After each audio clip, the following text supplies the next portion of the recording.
Within this Fourth Republic, the then President and Commander-in-Chief of the Armed Forces of Nigeria, Chief Olusegun Obasanjo, on September 29, 2000, inaugurated an anti-graft body christened the Independent Corrupt Practices and Other Related Offences Commission (ICPC) to spearhead its declared war against corruption.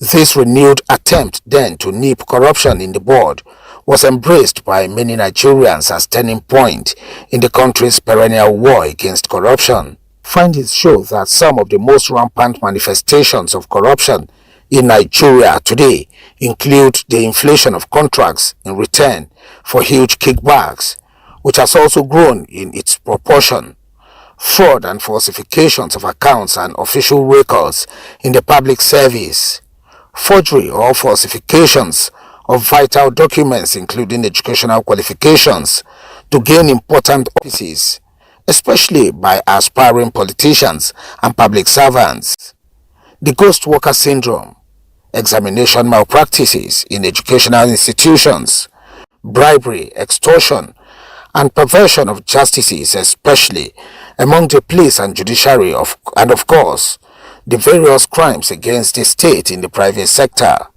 sometimes by multinational firms operating in the country, in such areas as tax evasion, over-invoicing of goods, foreign exchange swindling, hoarding and smuggling.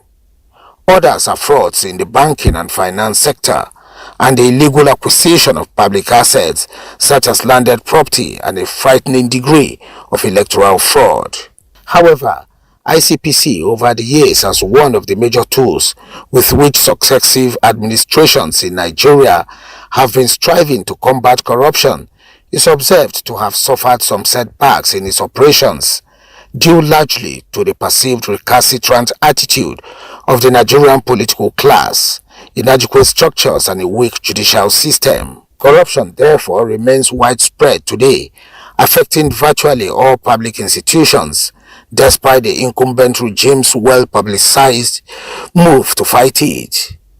With much expectations from ICPC in the execution of its mandate, which range from investigation, prosecution, prevention of corruption, education of the public against corruption, as well as enlisting public support for the fight against corruption, among others, investigation revealed that the Anti-Corruption Agency has since its establishment recorded a number of achievements.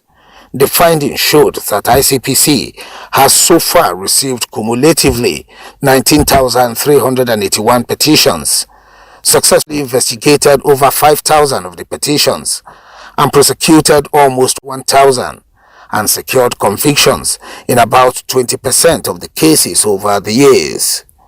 18 of these convictions in 2023 and 13 in 2024.